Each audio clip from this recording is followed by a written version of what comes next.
जन्म शताब्दी पुस्तक माला 60। कर्म कांड नहीं, भावना प्रधान। लेखक पंडित श्री राम शर्मा आचार्य जी। कर्म कांड नहीं, भावना प्रधान। गायत्री मंत्र हमारे साथ साथ। ओम भूर्भुवस्सुः तत्सवितुर्वरेण्यं भर्गो देवस्य धीमहि धियो यो न प्रचोदयात्। माध्यम नहीं, लक्ष्य समझना जरूरी। दिव्य भाइयों, विद्यार्थी बीए पास करते हैं, एमए पास करते हैं, पीएचडी करते हैं, किसके लिखते हैं, किससे लिखते हैं? पाकर की कलम से लिखते हैं। क्या कलम आवश्यक है? हाँ, बहुत आवश्यक है। लेकिन अगर आपका यह ख्याल है कि कलम के माध्यम से आप तुलसीदास बन सकते हैं, कबीरदास बन सकते हैं और एमए पास कर सकते हैं, पीएचडी पास कर सकते हैं, तो आपका ख्याल एकांकी है और गलत है। जब दोनों का समन्वय होगा तो विश्वास रखिए कि जो लाभ आपको मिलना चाहिए वह जरूर मिलकर रहेगा। जिसका समन्वय, कलम का समन्वय, हमारे ज्ञान विद्या अध्ययन का समन्वय, ज्ञान हमारे पास में हो, विद्या हमारे पास में हो, अध्ययन हमारे पास में हो और कलम हमारे पास बढ़िया से बढ़िया हो, तो आप क्या ख्याल करते हैं कि उससे आप वह सब पूरा कर सकते हैं? नहीं पूरा कर सकती। इसी तरह अच्छी साइकिल हमारे पास हो तो हम ज़्यादा अच्छा सफ़र कर सकते हैं, लेकिन साइकिल के साथ साथ हमारी टांगों में कुव्वत भी होनी चाहिए।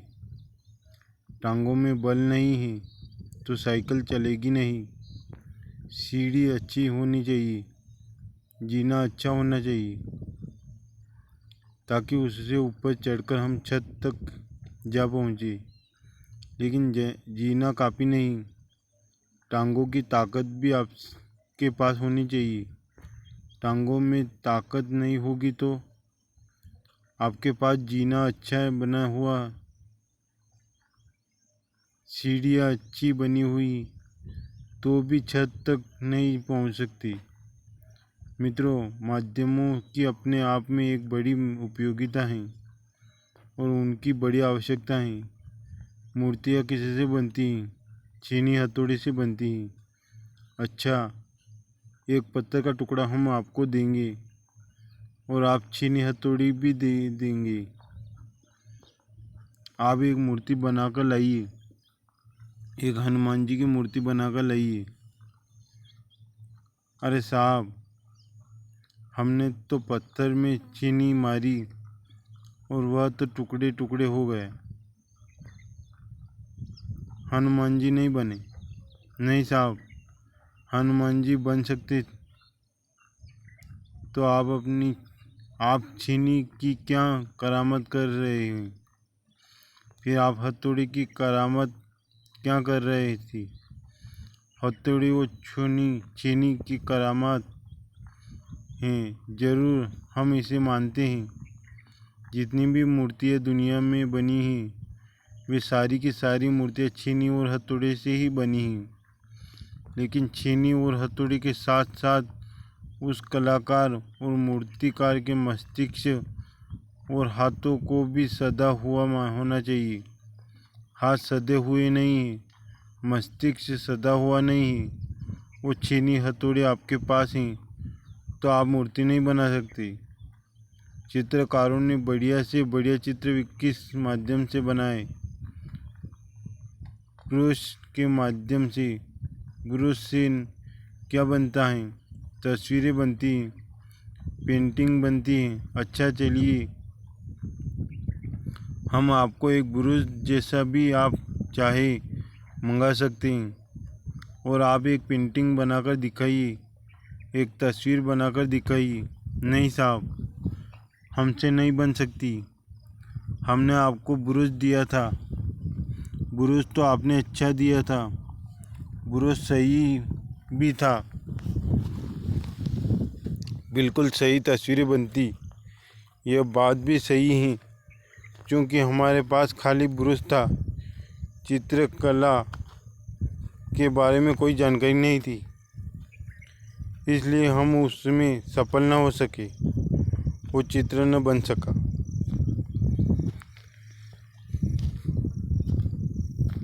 क्रिया योग नहीं, भाव योग।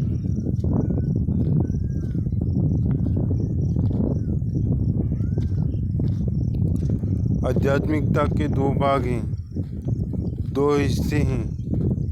एक हिस्सा वह है जिसको क्रिया योग कहते हैं, और दूसरा हिस्सा वह है जिसको हम भाव योग कहते हैं। क्रिया योग के माध्यम से हमको भाव योग जागृत करना पड़ता है।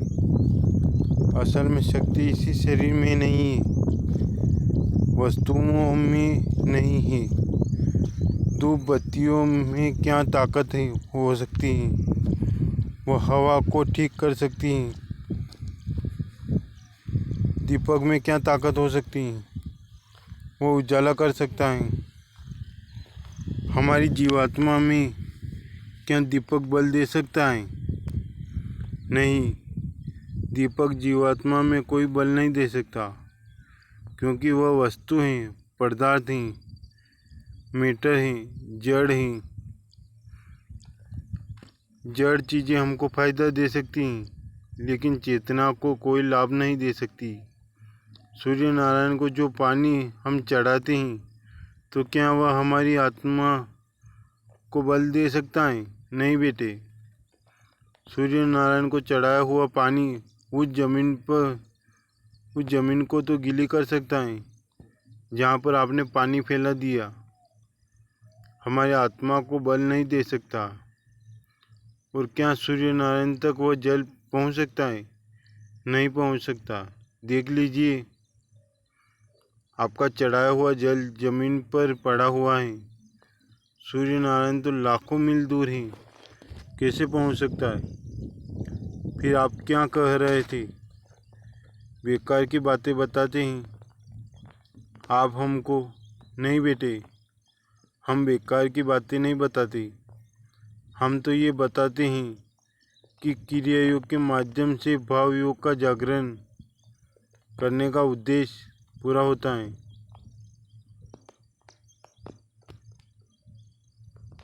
एक मीडियम होता है और एक लक्ष्य होता है, एक एम होता है।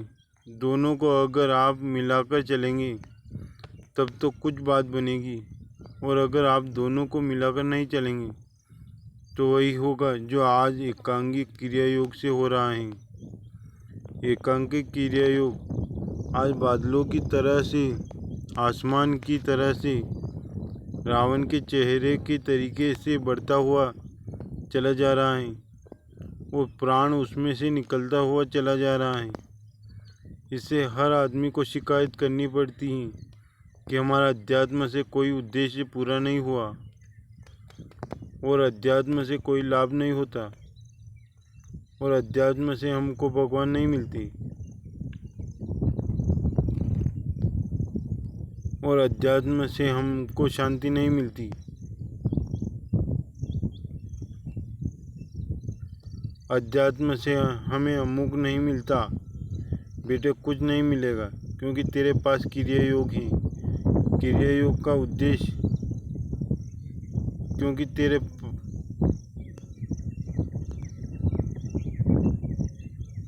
क्रिया योग का उद्देश्य भाव योग का समर्पण है। अगर यह बात आपकी समझ में आ जाए तो आपको कम से कम रास्ता जरूर मिल जाएगा। वास्तविकता को समझे। आप भजन करें तो आपकी मर्जी, न करें तो आपकी मर्जी, लेकिन मैं यह जरूर चाहता हूँ कि आपको वास्तविकता की जानकारी होनी चाहिए। अगर आपको वास्तविकता की जानकारी नहीं है तो आप उसी तरीके से अज्ञान में भटकने वाले लोग हैं जैसे कि दूसरे लोग, और तीसरे लोग अज्ञान में भटकते हैं। आपकी पूजा उपासना भी अज्ञान में भटकने के अलावा कुछ नहीं हो सकती। अगर आपने ये ख्याल करके रखा है कि इस कर्मकांड के माध्यम से, क्रिया योग के माध्यम से आप लक्ष्य को पूरा कर सकते हैं, तो यह लक्ष्य पूरा नहीं हो सकता।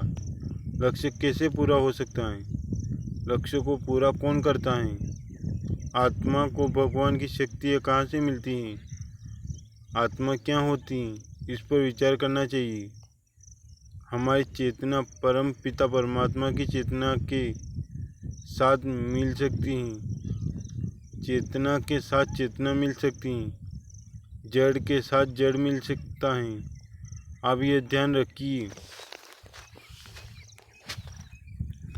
मित्रों, चेतना हमारी जीवात्मा है और वह विचार परक है, भाव परक है, संवेदना परक है, और भगवान के विचार परक हैं। भगवान भी विचार परक हैं, भावना परक हैं और संवेदना परक हैं। दोनों की भावना और विचारना जिस दिन मिलेगी उसी दिन आपको भगवान के मिलने का आनंद मिल जाएगा। आपको साक्षात्कार का आनंद मिल जाएगा। युग निर्माण का साक्षात्कार मिल जाएगा। जब तक आप मीटर से पकड़ने की कोशिश करेंगे, उस दिन तक अज्ञान में भटकने वाले लोगों में आपका नाम भी लिखा जा सकता है। अज्ञान में भटकने वाले लोग वह हैं जो आँखों के द्वारा मिट्टी से बने हुए शरीरों को देखने के बारे में ख्याल कर देखते रहते हैं कि भगवान जी का साक्षात्कार होना चाहिए। अच्छा साहब, कैसा भगवान जी का साक्षात्कार चाहते हैं? हम तो ऐसे रामचंद्र जी का साक्षात्कार चाहते हैं जो तीर कमान लेकर घूमते रहे हो। अच्छा, तो शरीर किस चीज़ का बना हुआ है जो आप देखना चाहते हैं? साफ शरीर तो आखिर शरीर ही है जो मिट्टी पानी का बनता है। तो आप मिट्टी पानी के रामचंद्र जी को देखना चाहते हो? हाँ साहब, मिट्टी पानी के रामचंद्र जी को देखना चाहते हो। और किसको देखना चाहते हो? तीर कमान वाले को देखना चाहते हैं। तीर कमान धारण करने वाले, मोर मुकुट पहनने वाले और हाड़ मांस का शरीर धारण करने वाले भगवान को आप देखना चाहते हैं। आप उन्हें किसी से देखना चाहते हैं? आँख से देखना चाहते हैं। आँखें किस चीज़ की बनी हुई हैं? चमड़े की बनी हुई हैं, मांस की बनी हुई हैं। तो आप मांस से मांस को देखना चाहते हैं। यही मतलब है ना आपका। आप मेटेरियल से मेटेरियल को देखना चाहते हैं, प्रकृति से प्रकृति को देखना चाहते हैं। फिर तो आपको भौतिकवादी कहना चाहिए। यह अध्यात्म नहीं हो सकता। अध्यात्म का मर्म। अध्यात्म क्या होता है? अध्यात्म उस चीज़ का नाम है जिसमें वस्तुओं का प्रयोग तो करते हैं, समर्थ चीज़ों का प्रयोग तो करते हैं। मसलन पानी का प्रयोग, चावल का प्रयोग, अक्षत का प्रयोग, शक्कर का प्रयोग, घी का प्रयोग, धूप का प्रयोग, दीप का प्रयोग आदि वस्तुओं का प्रयोग करते हैं। और 7 कर्म कांड का प्रयोग भी क्रियाकलापों का प्रयोग करते हैं। इसमें शरीर को हिला डुलाकर काम करते हैं, जैसे माला घुमाना आदि। माला किससे घुमाते हैं? हाथ से घुमाते हैं। माला किसकी होती हैं? लकड़ी की बनी हुई होती हैं। क्या क्या चीज़ होती हैं जो हाथ से घुमाई जाती हैं? बेटे, यह सब मटेरियल हैं। जो मटेरियल या भौतिक चीज़ें हैं, उनके उपयोग का क्या उद्देश्य होना चाहिए? साहब, भौतिक से तो भौतिक चीज़ें ही मिलेगी। हाँ बेटे, चरखा काटने से अठन्नी मिल सकती, माला घुमाने से चवन्नी मिल सकती। महाराज जी, भगवान की बात कहिए ना। नहीं बेटे, भगवान से माला का क्या ताल्लुक हो सकता है? तो फिर आप किस लिए माला कराते हैं? माला इसलिए कराते हैं कि आपकी समझ में आ जाए कि किस तरीके से हम अपनी सारी अक्ल, सारी शक्ति इस बात में झोंकना चाहते हैं। मित्रों, आप एक बात समझ ले कि जो भी क्रिया योग, उसका मकसद केवल मनुष्य की भावना का विकास करना है, भावना का परिष्कृत करना है। भावना का विकास वो परिष्कार करने में, भावना का शोधन करने में, आपकी संवेदनाओं को जगाने में। अगर हमारी क्रिया सफल होती हैं तो हमारी साधना भी सफल होती है। अगर हमारी भावना से वे दूर रहते हैं, भावना को छू नहीं पाते, केवल भौतिक क्रियाकलाप से, भौतिक चीज़ों की कामना में हम डूबे रहते, तो ये खाली भौतिकवादी हैं। भौतिकवादी के लिए हम अलग हैं और अध्यात्म के लिए अलग।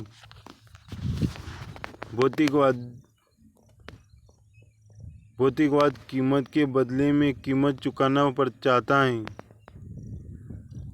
आप 8 घंटे काम कीजिए, हम आपको 6 रुपये चुका सकते हैं। आप 4 घंटे काम कीजिए, हम आपको 3 रुपये दे सकते हैं। पदार्थ की कीमत पदार्थ है। आपने कितनी माला जपी, उसके बदले में हम आपको उतने पैसे दे सकते हैं। आप 4 रुपये रोज़ कमाते हैं, तो फिर 1 घंटा और भजन कीजिए, हम आपको अठन्नी देंगे। आप अठन्नी ले जाइए। नहीं साहब, हम शांति चाहते हैं, सिद्धि चाहते हैं, मुक्ति चाहते हैं और भगवान का अनुग्रह चाहते हैं। बेटे, इसका ताल्लुक भावना से ही, कर्मकांड ही नहीं, भावना प्रधान है। मित्रों, कर्मकांड क्रियाकृत आवश्यक हैं और वांछनीय भी हैं, लेकिन आफत तब आ जाती हैं जब आप कर्मकांडों को ही सब कुछ मान बैठते हैं और भावना के संशोधन और परिष्कार की जरूरत नहीं समझते। आपको भावना के संशोधन की जरूरत समझनी चाहिए और कर्मकांडों के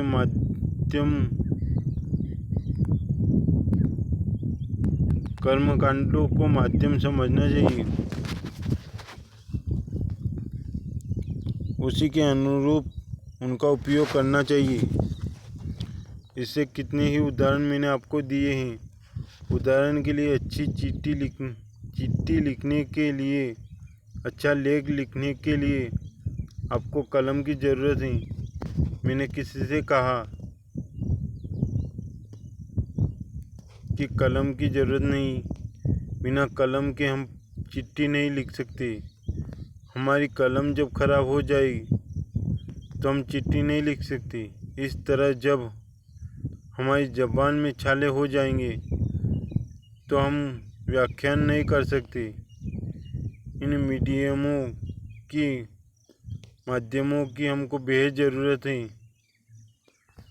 आपकी जीभ तो हैं, लेकिन उसके द्वारा आप ज्ञान का आनंद नहीं बता सकते, जो कि एक विकसित एवं परिष्कृत व्यक्तित्व के द्वारा होना चाहिए। तो गुरुजी, हमें भी व्याख्यान सिखा दीजिए जैसा कि आप देते हैं। बेटे, याद कर ले और तू भी वैसा ही व्याख्यान कर। महीने 15 दिन में तुझे अभ्यास हो जाएगा। अगर किसी ने पकड़ लिया और कहा कि अमुक विषय पर बोलिए, तब तब बेटे कह देना कि मैंने इतनी ही नकल की है। अब मैं कहाँ से बोल सकता हूँ। अरे महाराज जी, आप अपने जैसा विद्वान बना दीजिए। अरे बेटे, यह ज्ञान की साधना है, अक्षरों की नकल करने से नहीं हो सकता। इसलिए कर्म कांडों की बाबत आपको एक बात साफ तौर से समझ लेनी चाहिए। कर्म कांड बेहद जरूरी और बेहद आवश्यक है। कर्म कांड की जमीन आसमान जैसी आवश्यकता है, लेकिन कर्म कांड अधूरा और उपंग है। वह कब अधूरा और उपंग है? जब तक आप हमारे भावना क्षेत्र पर प्रभाव न पड़े, जब तक उसका हमारे भावना क्षेत्र पर प्रभाव न पड़े और उसका संशोधन न हो, भाव संवेदनाओं की जागृति न हो, भावनाओं में कोई हेरफेर नहीं हुआ हो, भावना और चिंतन हमारे जहाँ का तहाँ बना रहा, तो आप विश्वास रखना, आपको हमेशा शिकायत करनी पड़ेगी कि हमारी पूजा बेकार जा रही, हमारा भजन बेकार जा रहा है, हमारी उपासना बेकार चली गई, हमारा अनुष्ठान बेकार चला गया। यह एक भूल है जिसकी चट्टान से टक्कर खाकर बहुत सारे जहाज डूब गए, बहुत सारी नावें डूब गई और लोगों के भजन डूब गए और संन्यास डूब गए, उपासनाएं डूब गई और सब कुछ डूब गया। लेकिन जिन्होंने टक्कर खाकर यह समझ लिया कि कर्म कांड काफ़ी नहीं है, वे भव सागर से पार हो गए। कर्म कांड आवश्यक तो हैं, महत्वपूर्ण तो हैं, पर काफ़ी नहीं, वे एकांगी और अपूर्ण हैं।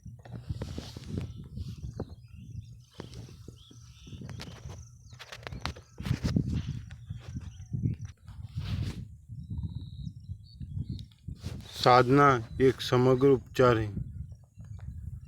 मित्रों, आप यह ध्यान रखिए कि दोनों का उसी प्रकार घनिष्ठ संबंध है जिस प्रकार शरीर और प्राण का रहे। शरीर और प्राण को मिला देने से ही व्यक्ति जीवंत कहलाते हैं। उसी तरीके से भाव संवेदनाओं के परिष्कार एवं विचारणाओं के परिष्कार के साथ साथ में जब पूजा के और उपासना के क्रियाकृत कर्मकांड जब मिल जाते हैं तो एक समुची बात बन जाती है। मित्रों, हम एक समूचे आदमी हैं, बोलते हैं, चलते हैं, लेकिन अगर प्राण शरीर में से निकल जाए तो हवा में घूमने वाला प्राण आपके किसी काम का नहीं हो सकता। फिर आप कहें कि गुरुजी जरा व्याख्यान दीजिए।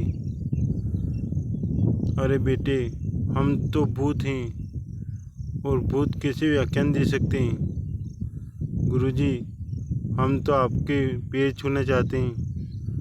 बेटे, हम तो हवा में घूम रहे हैं, हमारे पैर कैसे छू सकते हैं? अच्छा साहब, तो गुरु दीक्षा ही दे दीजिए। अरे भाई, हम मरने के लिए बैठे हैं, अब गुरु दीक्षा का समय चला गया।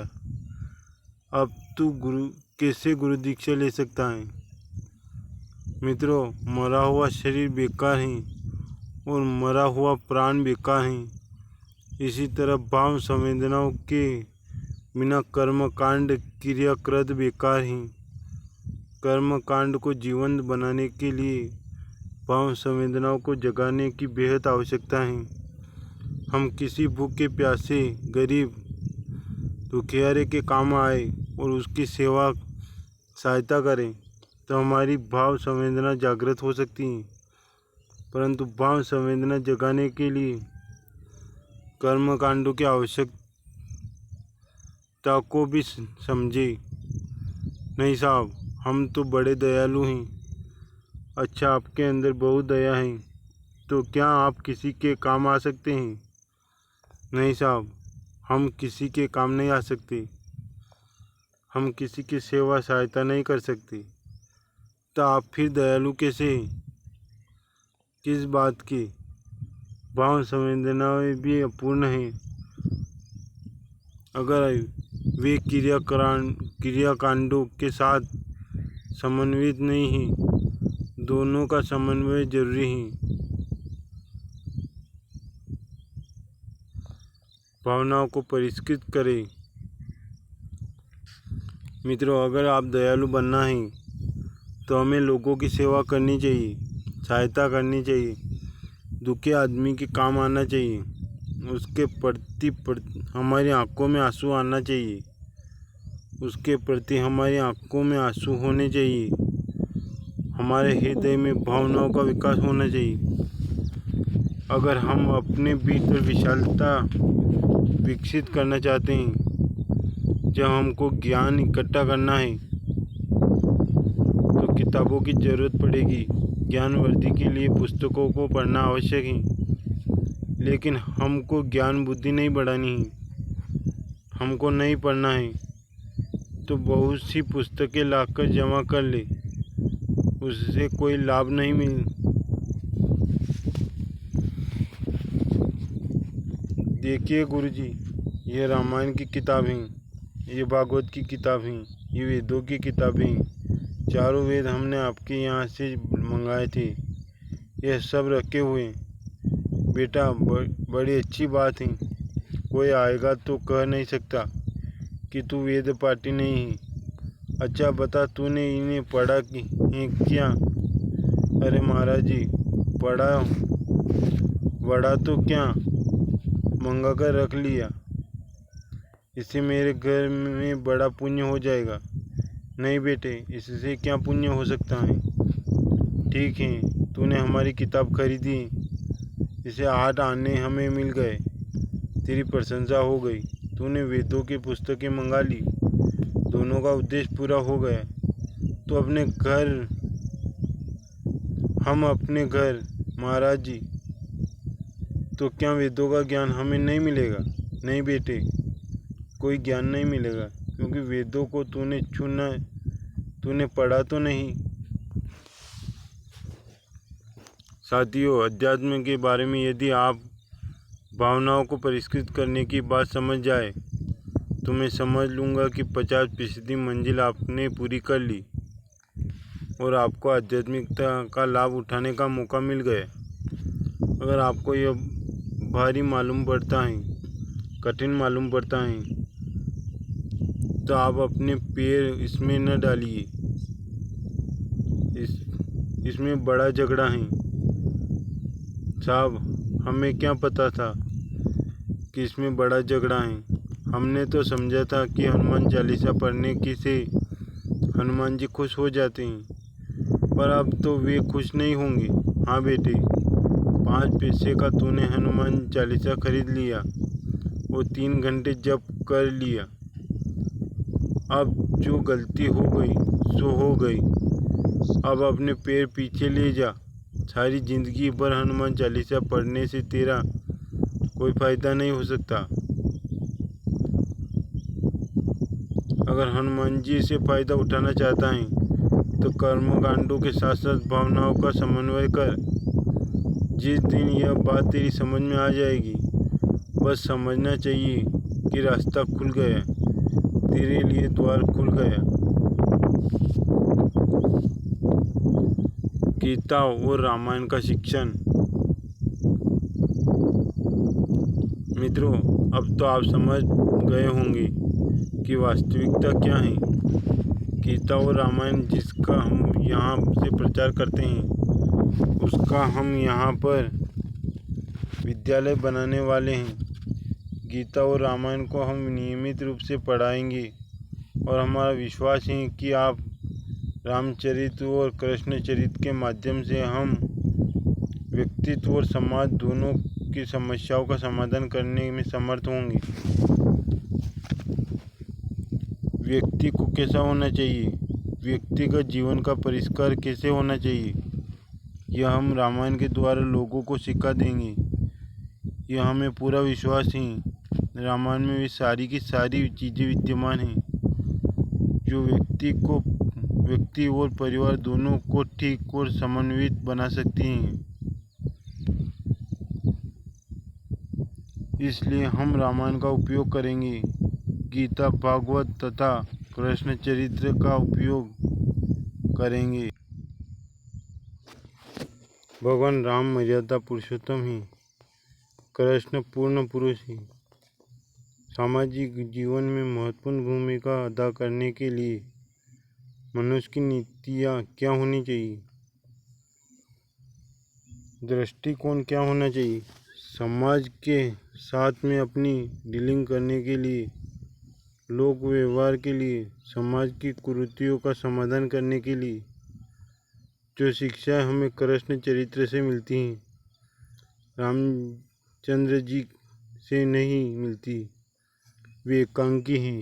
पिताजी ने वनवास दे दिया। अरे साहब, पिताजी ने निकाल दिया तो चले जंगल में।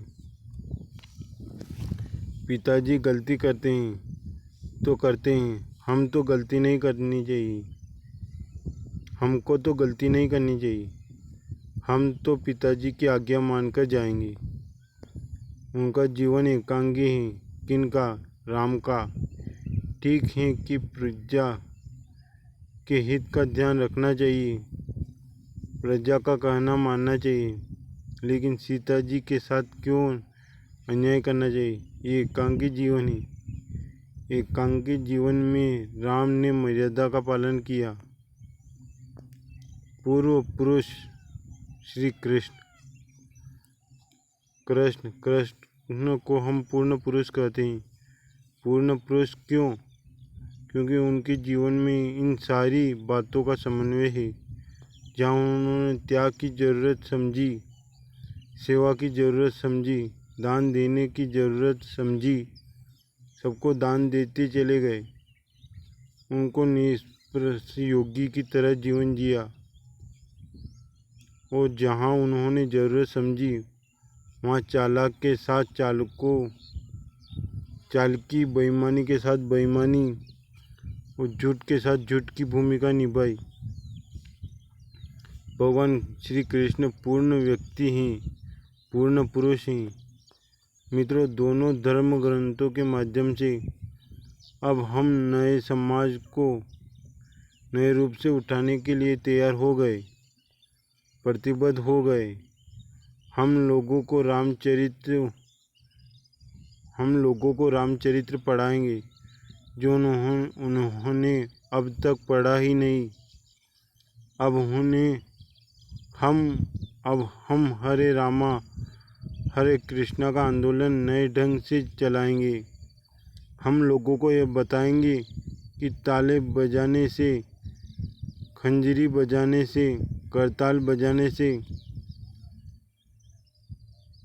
उद्दक पुद्दक मचाने से राम का नहीं हो सकता।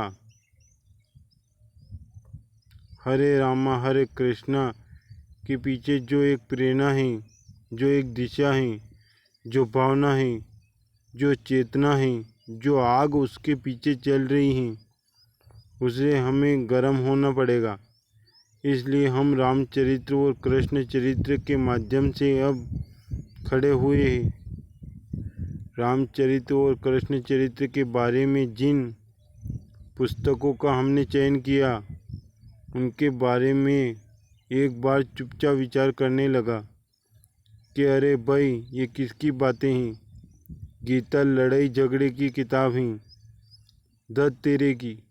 कहाँ? और जो शांति अंतरिक्ष शांति की किताब पढ़ने चला हो, और अब दूसरी ओर लड़ाई झगड़े की बात की किताब लेकर चल दिए लोगों को पढ़ाने। अरे रामचंद्र जी के जीवन में सब लड़ाई झगड़ा भरा पड़ा है। विश्वामित्र उनको अपने यहाँ ले गए और उन्होंने ताड़का को मारा। सुबाहु को मारा, मारीची को मारा, खरदूषण को मारा, मेघनाद को मारा, कुंभकर्ण को मारा और रावण को मारा। मारकाट मारकाट, सब तरह मारकाट मची हुई है। दत्त तेरे की ये कौन सी किताब ले आए? गुरुजी, आप तो पहले शांति की किताब ले आए, पर अब तो अशांति की किताब लाए हैं। शांति कुंज में अशांति की किताब। बेटे, तो मैं क्या कर सकता हूँ? हमारे ऋषियों ने यही बताया था कि रामचंद्र जी का जीवन ऐसे पढ़ना चाहिए। गीता का मर्म समझे। मित्रों, जब भगवान की किताब पढ़ी तो यह पाया कि भाई ये क्या चक्कर है, ये सब क्या गड़बड़ हो गया। अर्जुन बेचारा तो कह रहा था कि हम तो चाय की कैंटीन चलाएंगे और गुजारा करेंगे और अपनी मौज किया करेंगे। हम तो होटल चलाएंगे और चना चिरवा बेचेंगे तथा 25 रुपये रोज़ कमाएंगे। बहुत से आदमी होटल चलाते हैं, हम भी अपने बच्चों का पालन कर लेंगे। आप हमें लड़ाई झगड़ा में क्यों फंसाते हैं? इस पर कृष्ण भगवान ने कहा, अर्जुन को खूब गालियाँ सुनाई और कहा, तू क्लिक है, नपुंसक है, तू ऐसा है, तू वैसा है। 1000 गालियाँ सुनाई और 1000 खुशामंदी भी की। काम आने के बाद चारों ओर तेरा सुयश गूंजेगा। उन्होंने कहा, हतो वा प्राप्स्ये स्वर्ग, जित्वा वा भोक्ष्यसे महीम, तस्मा दुष्टि कोणते युद्धा कर्त निश्चय। कैसी चालाकियाँ, कैसी बातें की कि तू जीता तो राजा बन जाएगा और मारा गया तो मोक्ष मिलेगा। तू कैसी बातें बताई और जब नहीं माना तो कहने लगा कि तू कायर है, नपुंसक है, उल्लू है, बेवकूफ़ है, चल लड़ाई कर, मर। जब अर्जुन का विवेक जगा तब उसने कहा, करिष्ये वचनम तव, अर्थात जैसा आप कहेंगे वैसा हम मानेंगे और करेंगे। अरे बाबा, ये किसकी किताब है? बेटे, ये लड़ाई की किताब है, झगड़े की किताब है, मार काट की किताब है, हत्याखोरी की किताब है, खून बहाने की किताब है। तो महाराज जी, आप शांति कुंज में खून खराबे की किताब काहे को लिए फिरते हैं? बेटे, इस बात की ज़रूरत थी। फिर मैं इस बात पर विचार करने लगा कि क्या गीता की किताब मुझे पढ़नी चाहिए और लोगों को पढ़ानी चाहिए या बतानी चाहिए। हम तो क्षत्रिय हैं। क्या बात बतानी चाहिए थी कि आप कौन हैं? हम तो साहब यदुवंशी राजपूत हैं। तो आप में कोई ब्राह्मण भी है क्या? नहीं साहब, ब्राह्मण तो नहीं है। अच्छा, तो कोई बनिया होगा, कोई पोरवाल होगा, अग्रवाल होगा, खंडेलवाल होगा। आप में से कोई? नहीं साहब, हम तो कोई खंडेलवाल नहीं, हम में से कोई अग्रवाल नहीं। तो आप में से कोई पंडित जी हो सकते हैं, कोई गौड़ कान्यकुब्ज सन्नाट शास्त्र तो होंगे। नहीं महाराज जी, हम यह भी नहीं हैं। हम तो क्षत्रिय हैं, राम और कृष्ण दोनों के दोनों, जिनका चरित्र हम आपको पढ़ाने वाले हैं, जिनकी शिक्षाएं हम आपको देने वाले हैं, जिनके हम अनुयायी बनने वाले हैं, आपको जिनका अनुचर बनाने वाले हैं। वे कौन हो सकते हैं? वे बहादुर हो सकते हैं। क्षत्रिय से मतलब हमारा जाति बिरादरी से नहीं।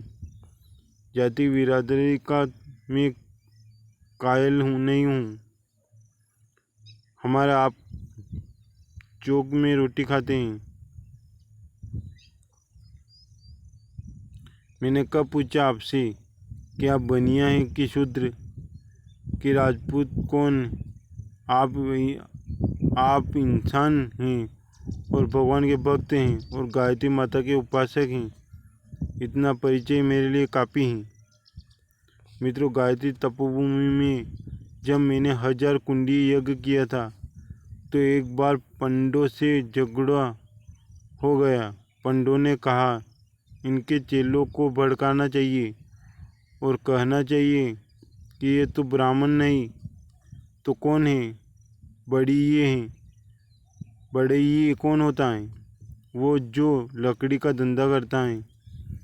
ये वही हैं और अब बामन बन गए। लोगों ने मुझसे पूछा क्यों साहब, आप तो बड़े ही हैं। नहीं बेटे, तुझसे समझने में गलती हुई है। तो कौन हैं आप? आपकी बिरादरी क्या है? हम तो धोबी हैं और सफाई कर्मी हैं।